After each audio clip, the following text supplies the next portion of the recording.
Those Girls is Chevy Stevens at her most raw and unflinching, a psychological thriller that drags you into the terrifying world of three sisters whose desperate bid for freedom unleashes a nightmare that will haunt them for decades. Jess, Courtney, and Danny Campbell live under the violent rule of their father on a remote Canadian ranch. When a brutal fight escalates, Jess commits an act of self-defense that forces the sisters to flee.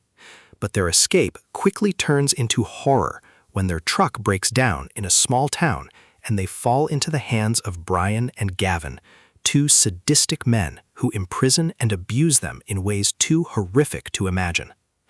Against impossible odds, the sisters escape and reinvent themselves with new identities in Vancouver, burying their past under layers of silence.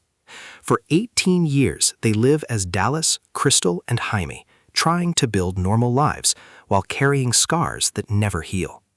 But when Courtney suddenly disappears and her daughter Skylar begins asking questions, the fragile facade shatters.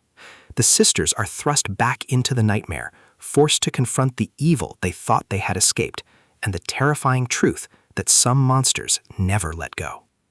Stevens' storytelling is relentless and cinematic. Isolated ranches, claustrophobic captivity, and the suffocating dread of trauma resurfacing create an atmosphere that grips listeners by the throat. Themes of sisterhood, survival, trauma, and resilience pulse through every chapter, making this not just a thriller, but a deeply human story of endurance against unimaginable cruelty. With shocking twists, emotional depth, and a finale that detonates like a time bomb, Those Girls is a haunting exploration of how the past can stalk you no matter how far you run. Perfect for fans of psychological suspense, domestic thrillers, and survival fiction, this audiobook will leave you breathless, shaken, and desperate to hit next.